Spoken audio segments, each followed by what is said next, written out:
Hey there, folks. Before we get started, I want to ask you a couple of things. One, I want to tell you to please click like or subscribe if you happen to be watching this on the YouTube channel. The second thing is, if you find this episode useful, please share it with a friend, and also go out to Spotify, Apple Podcasts, and leave me a 5-star rating.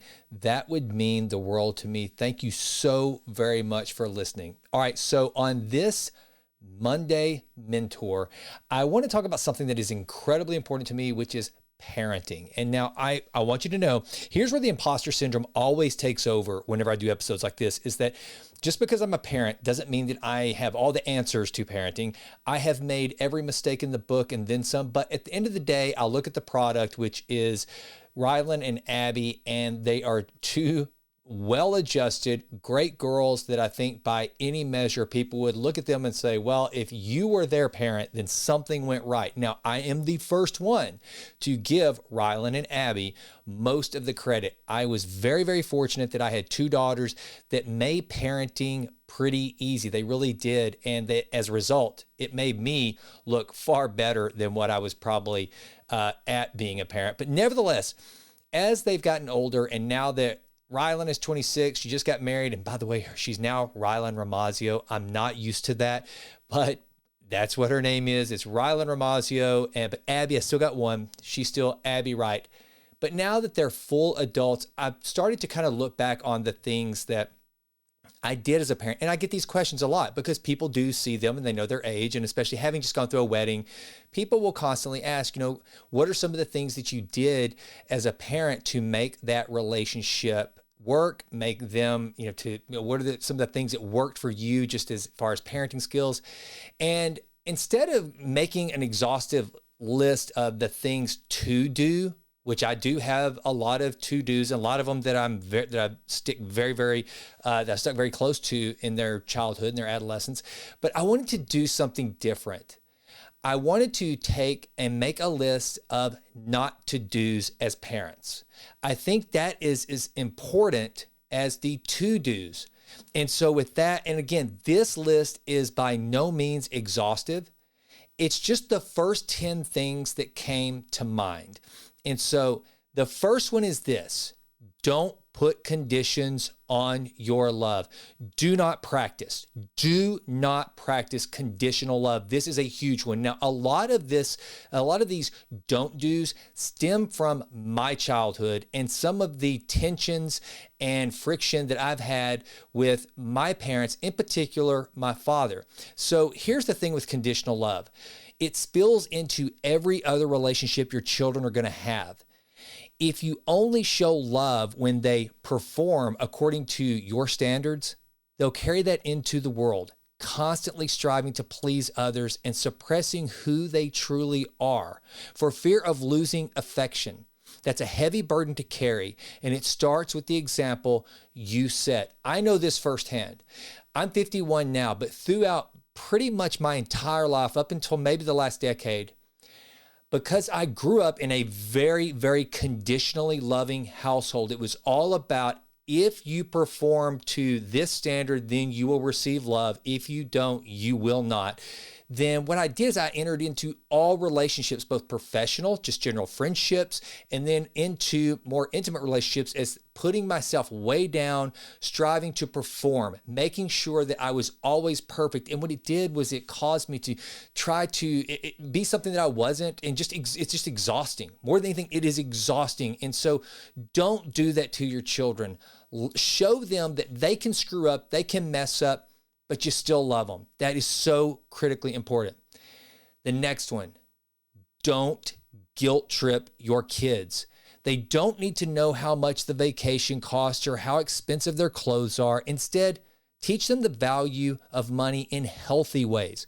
They shouldn't feel guilty for your decision to become a parent. Providing for them is part of the job. You don't get a medal for it.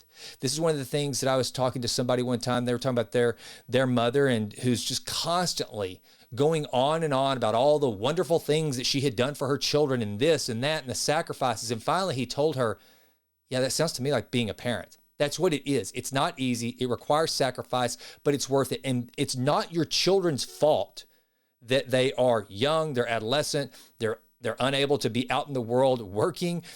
It's just the nature of things. So don't give your children guilt trips. It's not right. It's not fair. Don't do it. Next, don't tell your kids how smart they are. This is a big one. And I bet you might hear that and think, well, wait a minute. Why wouldn't I want to encourage my children to help build confidence? Well, here's the reason why. If your child earns good grades, especially at a young age, praise their effort, not their intelligence. Otherwise, you risk fostering a fixed mindset. They'll feel pressure to maintain a smart kid identity and may begin avoiding challenges to protect it. This is highly documented in the research done by Carol Dweck, who wrote the groundbreaking book Mindsets. And she's the one who basically developed the idea of a fixed versus growth mindset. And one of the things that we do to our kids and look, some of you out there, I mean, Ryland was like this in particular. Abby always worked really hard. She made good grades, but she was always really a striver for good grades. Ryland early on was just naturally bright and smart. And I didn't know this. I had not read Carol Dweck's work. I had no idea what a fixed versus a growth mindset was. So guess what? I was the parent that told Ryland how smart she was. When she got older, and her natural intellectual ability could no longer carry her, she had to actually try a little harder. Then it caused big problems. And the biggest problem at all is it made her, just like it does most anybody, is it makes them avoid hard challenges. Because if you think your whole identity is wrapped up in success or failure, and if you fail, then that means you're a failure. And if you're successful, then, well, that means I'm successful. I'm still smart. Then what you'll do is you'll reduce your likelihood of taking on those big challenges. You'll, instead of learning that losing, it's just like a game. It's part of the deal. Sometimes you win, sometimes you lose, but you want to get in there and you want to try harder. So that's why it's so important. If you're a parent out there, don't always tell your kid how smart they are, even if they make all A's. I've got a nephew the dude is bright. He's very, very smart. But his parents, they know this. And so even though he's constantly scoring either a perfect score or above, he really does, and they don't tell him, wow, Gray, you are so smart. What they do is they make a point to tell him, wow, you must have really worked hard. Way to go. You worked hard. That's why you earned that. You associate their effort with the good grade, not their natural intelligence. The next one, don't spoil your kids. Just because the neighbor's kids have the latest thing doesn't mean yours should. Teach them what it means to earn something of value. Create opportunities for delayed gratification. It's one of the most important skills they can develop. This is really hard. It was really hard for me whenever my girls were growing up, because we live in it's a small to mid-sized town. I mean, Tyler's not that big. There's only like a little over 100,000 people here. But my daughters, the normal for where they grew up, the normal was in my day, you know, I'm kind of old.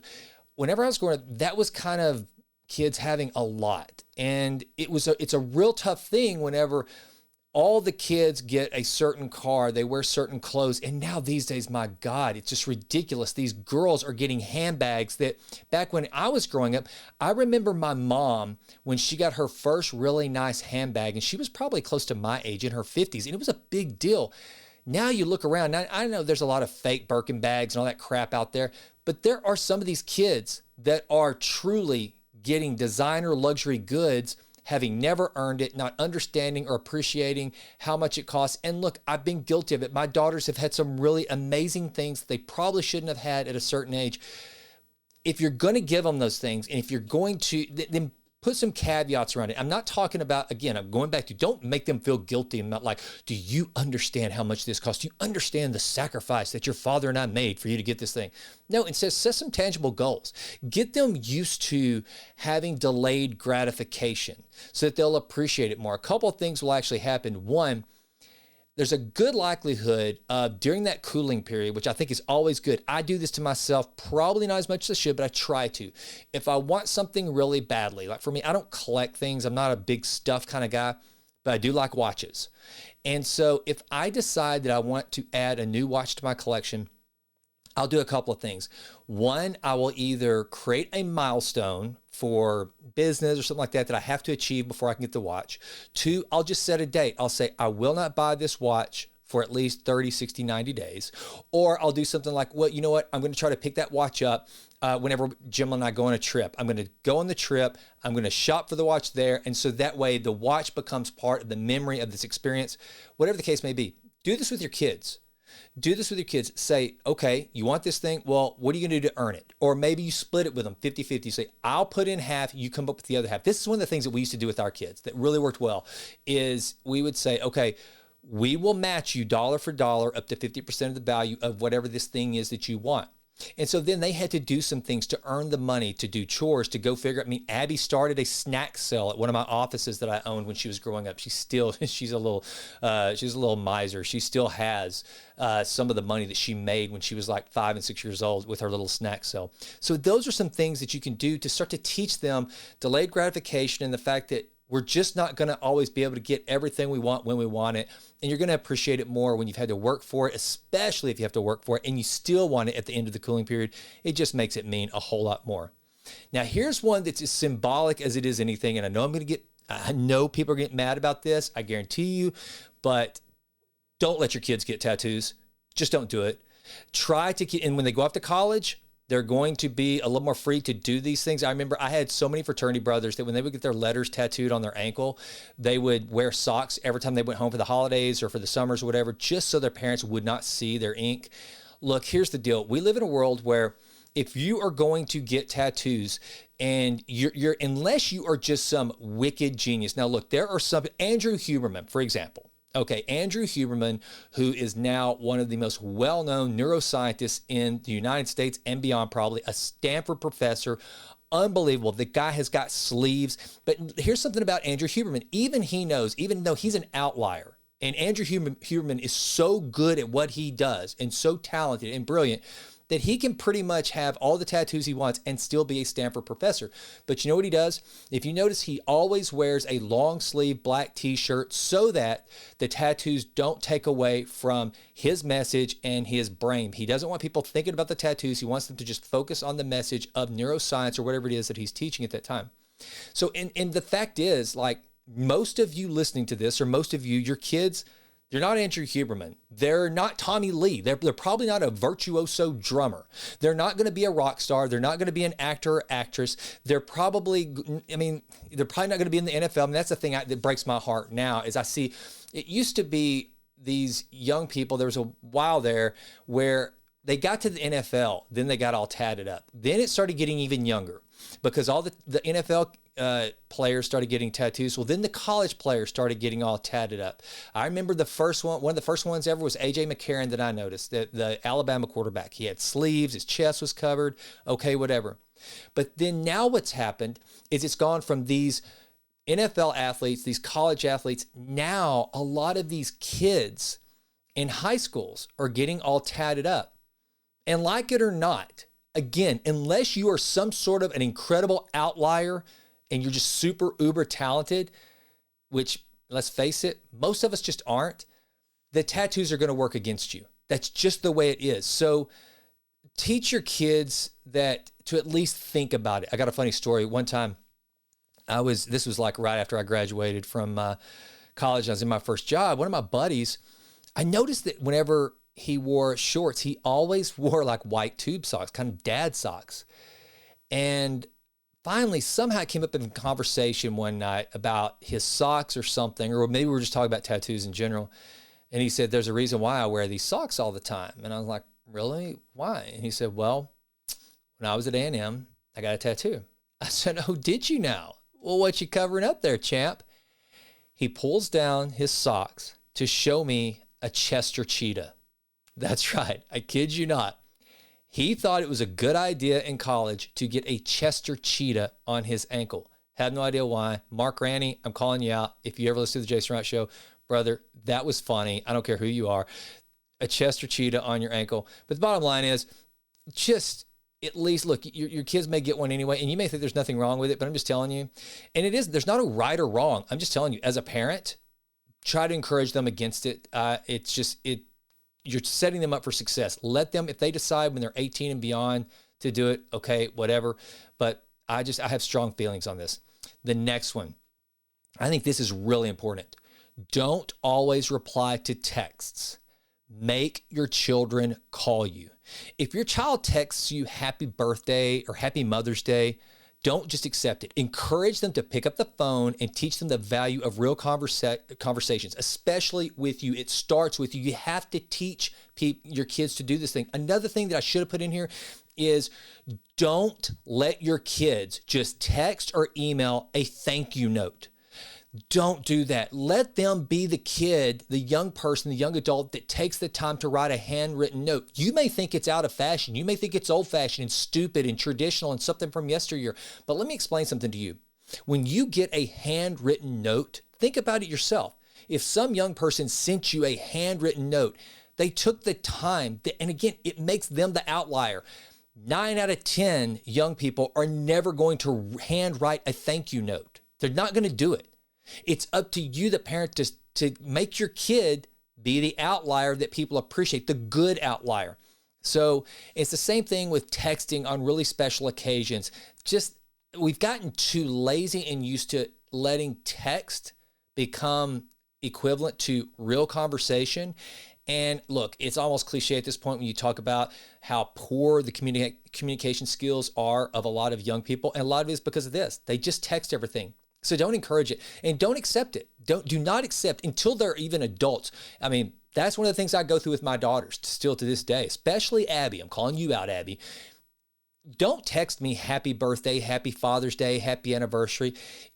You might as well just not even say anything. To be honest with you, I mean, to me, that's just lazy. Instead, pick up the phone and call. Let's have a conversation. It's a pretty big day. And if it really means something to you, then let's talk about it. I think that's very important. Next, don't let your kids dress poorly. I am so tired of watching these kids, and now the airlines are finally starting to try to do something about it. But when you see these young people get on airplanes in pajama pants and like a hoodie, it throws a signal out there that it's just kind of gross. Just don't do it. I mean, they don't need to be dressed like they're going to church all the time, but they should at least understand the importance of presenting themselves well. And you should lead by example. Too many parents model carelessness in this area.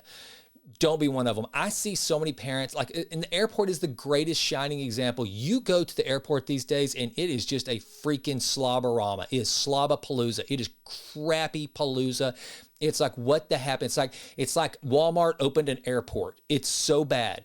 Don't do that. Show your children. And look, it's about showing that they respect themselves. And look, this isn't about putting on airs. This isn't trying to be better than anybody. And if you think that, then get the freak over yourself. You're just an idiot. It's about showing respect for yourself. It's about showing respect for your environment. It's about showing respect for society at large. Instead of just abiding by the standard, if you abide by the standards of the society in which we're living in, then guess what? It's a mad dash to the bottom.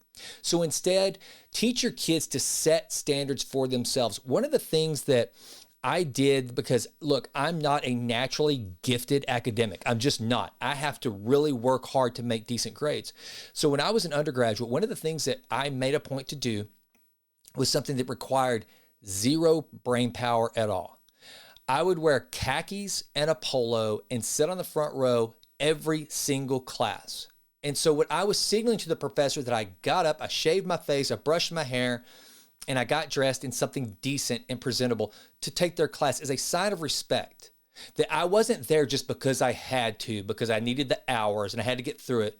But I truly respected their class and wanted to bring it up a notch by it's the only thing I could control. So I think if you teach your kids to actually do this, to actually care about how they look and how they present themselves, and you yourself do the same thing, they're going to go far. And the bottom line is, people notice the best dressed person in the room. I just came from an event in DC where, I make a point. I love to dress nice. Okay, nice. Okay, so this is easy for me. It's because I like clothes. I like to dress nice. But part of the reason why is because, again, I'm not the sharpest tool in the shed. I'm not. And so if I can at least look nice and take control of the things that I can be good at, it makes a difference. And at this event that I went to, it was both on a Saturday and then a Sunday brunch. I tried to be the nicest dressed person in the room and got some compliments. It got attention in a room of very well-to-do, accomplished people. And so anyway, I just think this is very important. Next, don't let a day go by without meaningful conversation with your kids. Know what's going on in their world. Who are their friends? What are they interested in? What are they reading? Hopefully they are reading. Your children should absolutely be reading. Be engaged in a way that feels natural and consistent, but not forced. If you know who their friends are, if you know the things they like and the books they're reading and the movies that they watch and just kind of what they're thinking of the world, and you can have conversations with them, then guess what? You can help steer them through some of those things, and it'll be natural and it'll be organic. One of my favorite things about my relationship, in particular with Abby, is that when she comes to Texas, when I pick her up at the airport, from the time we get in the car, or she gets in the car, till the time we drive all the way, the over 2-hour trip to Tyler, Texas, she and I are talking about politics, current events, movies, books, just think different friends, what they're doing, what's going on. I know who her circle of friends are. I know what's going on in her life. I know what's happening at work. I know the names of people that she works with, even though she's out of the house, out of college, and in the professional world. I know the cast of characters that make up her world. And we can talk about that. And I got to tell you, it's one of the most rewarding things in the world. And it's always been that way with my girls. I always, if I were doing a to-do list as opposed to a not to-do list, one of the things I always tell parents is to speak to your children like they're little adults. Don't patronize them. Teach them what it means to have good, intelligent, adult-like conversations. Obviously, within context and within reason. There's certain things that you wait till they're a certain age. So those of you who will come at me through the internet going, oh, so you're just going to start talking about sex and, blah, blah, blah. No, you moron. I'm talking about it, and just speak. Use big words. Use full sentences. No baby talk. Talk to your children like little adults. That's what I would tell you. And then as they get older, then they're ready to have those conversations. And the cool thing is, raise your children so that if you have these conversations with them, then they'll be the type that will be able to converse with other adults at a young age. And I'm telling you, it's gold. It makes a difference. Really helps them in the workplace with superiors. Next, don't go a day without telling your children you love them. Man, look, you're gonna mess up. It's part of being human. But love covers a multitude of mistakes. If your children truly believe they are loved, they will extend grace to you when you need it the most. And by the way, if you don't know what agape love is, look it up. Love in the agape form is a verb. It's an action. It does take more than just saying I love you. We can go all the way back to number 1 about the conditional love. If your kid screws up, which, newsflash, they're going to, love them through it. Show them that there is nothing they can do. They can't be good enough. It's not conditional. So they can't be good enough to earn your love. But more importantly, they can't be bad enough to lose your love. It's kind of how our God in heaven loves us. And I know that's crazy, but that's the model. And so never let a day go by without telling your children, I love you. I truly love you. And be willing to show them that love. Look, this list could go on and on and on, but these are some of the things that, as my children, as they're the light, I guess I've kind of hit the end of the tunnel of parenthood, and we're moving into that next realm, which now I'm probably going to be a grandparent one day. But I'm starting to look back and truly take account of what worked as a father, so that now I can guide Ryland and Abby for their own families, that they will hopefully have one day to say, well, these are the things that I refuse to do with you guys. And I think you guys have made me look pretty good by the way things turned out. So I hope you found this helpful. Thank you for tuning in to the Jason Wright Show and the Monday Morning Mentor. Hey, again, don't forget to click like or subscribe. And as always, keep improving always and always. I'm Jason. I'm thankful that you listened, and I'm out. Well, that does it for this episode of The Jason Wright Show. Thank you so much for listening. This has been a Texas Titan Media production. Fourth Wall did the music. And as always, thank you so much for listening. Please consider going out to jasonwrightnow.com and signing up for the Vitruvian Letter. Also, please go out to iTunes. It takes like 30 seconds to just leave us a 5-star rating. It does wonders for the podcast. I would be so grateful. And with that, until we meet again, go crush it and endeavor to improve always in all ways. I'm out.